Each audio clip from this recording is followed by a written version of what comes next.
that night, and it was because in my mind I couldn't get around how Monique's character, how could somebody be so evil? For you.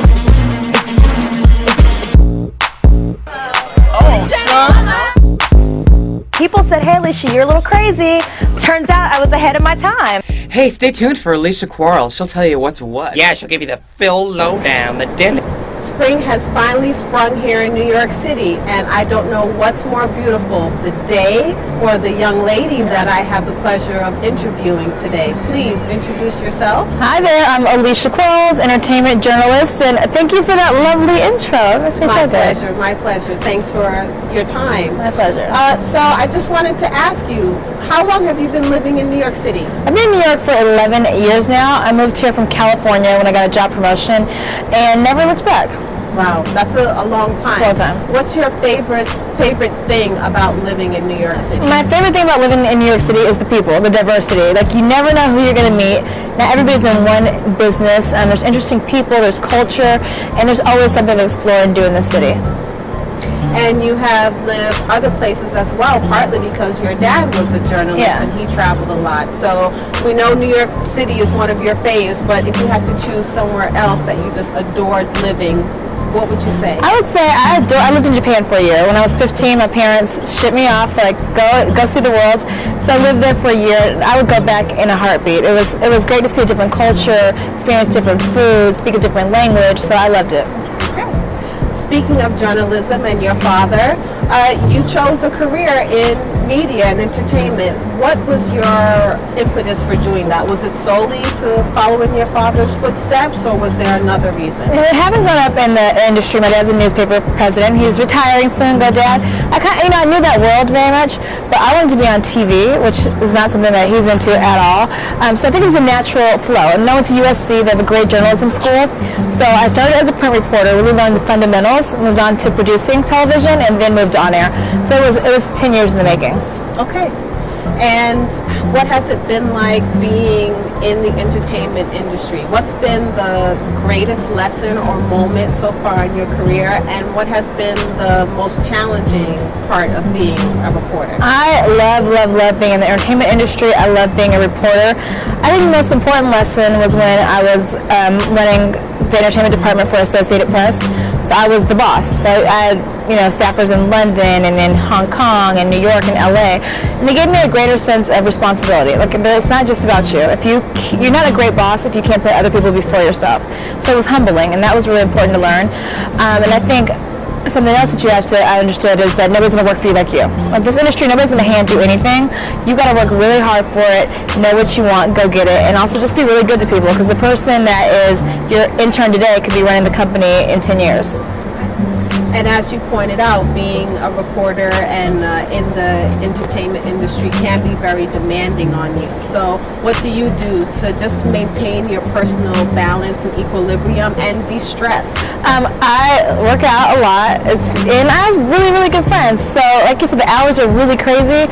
So I've got a little group of friends in this industry that even when we're working together, we're having fun. Like, we could be covering breaking news or a red carpet. We get our jobs done, but if you have a team that's around you that's really good, you don't feel like you're working. Okay. When you're on camera, when you're out and about in the city or wherever you happen to be, you have to look the part. Yes. So can you share with us some of the things that you do to make sure that you're camera ready? Absolutely. And fabulous? Yeah, you gotta look. Part of the job is looking the part. So I have a very horrible good stylist. Vladimir Pierre-Louis, who's over there to the side. This is a person who knows me, who pulls beautiful clothes for me, who pushes me outside my boundaries to look my best. Usually hair and makeup team, which I didn't do today, but I do it myself sometimes. Also, just making sure that you have your research. You gotta look the part, but have you done your homework? Because you can look fabulous and great, but if you don't know what you're talking about, you're not so cute anymore. Mm-hmm. And how would you describe your personal style? My personal style lately is all about athleisure. So, because I have this theory, if I put on the cute workout clothes, I'll go to the gym eventually. It doesn't really happen that often, but I'm just saying, like on the weekends, I like to be comfortable, cool. I am a shoe whore and a bag whore, so I can wear a cute pair of jeans, but the shoes, they don't get expensive, they just need to be like cute. Okay, cute and cost effective. Yeah. So when you are not working, you like to work out, but what do you do to just, what's your Relax. favorite music? What are you playing? Okay. I like ratchet music. Okay. I like a lot of different music because of the career I've been exposed to it. So, I went to Prince's private concert a few weeks ago. But you put on some good old hip hop, some trap music, and I'm going to a Fetty Wap concert tonight. Like, that's the girl that I am. Also, I love to travel, and I really like Dateline in 48 Hours. Any murder mystery stuff, I'm down with. In terms of food being your guilty pleasure, It is. What is that I thing love- that you just love to have? I love any and all food. Okay, so that's why I gotta work out because I like to eat.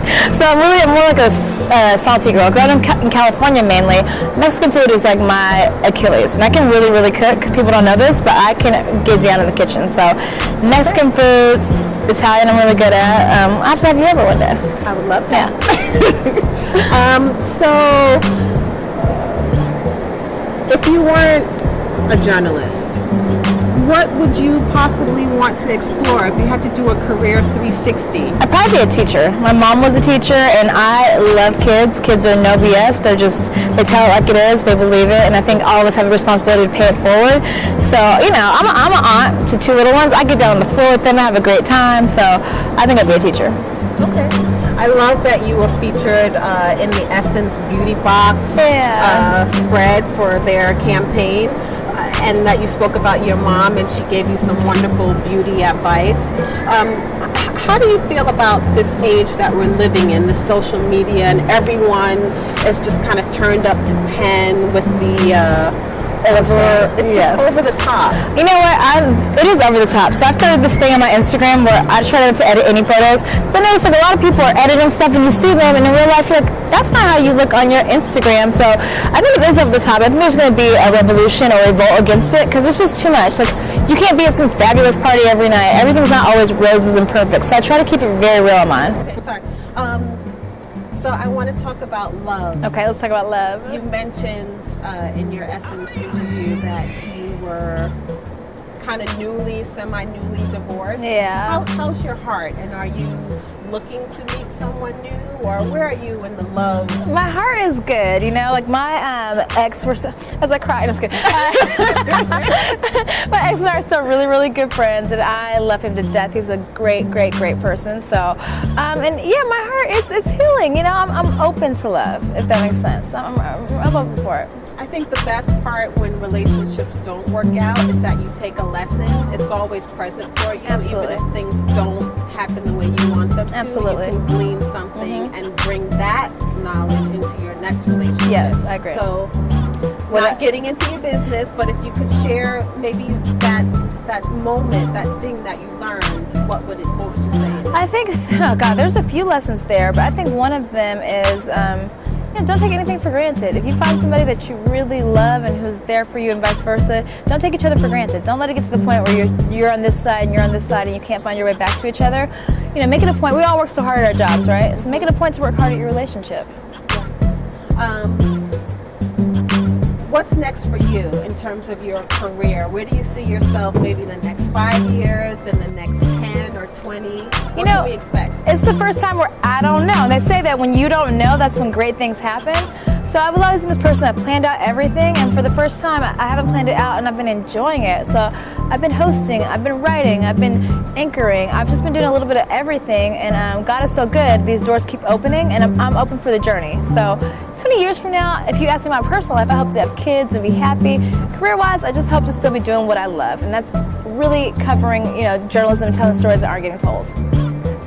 Mother's Day is coming up. Any special plans to be with your mom? Yeah, actually, this Mother's Day is going to be pretty cool because we're going to have 3 generations of our family coming to visit me in New York. So it's our good friend Tracy. Hey girl, her birthday, she lives next door. Her birthday is going to be on the 7th. So my sister's coming up with her niece London, who I'm the godmother of. And my mother's coming up. So we'll have my mother, my sister, and my niece. And what do you want people, the world, to know about AliciaQuarles that they might not know already? Well, I think I want the world to know, thank you for the support. You don't get anywhere without people supporting you, so thank you and everybody else out there. I greatly appreciate it. And I think my message would be for young girls out there that tweet me and they say, I want to be on TV. you got to do that, but put in the work. Like, it's fun to be on TV, that's all good, but you know, pretty can be taken away and glamour can be taken away, but nobody can take away your intelligence. So get your education, and everything else falls into line. That's great advice. Okay, cool. And pay it forward. You got to give back to people when something good happens to you, or even if it doesn't happen, good happen. Just give back to people. You heard that from Alicia. Pay it forward. Do your work. It's not like this. I'm AliciaQuarles. Check me out on Twitter or Instagram at Alicia L.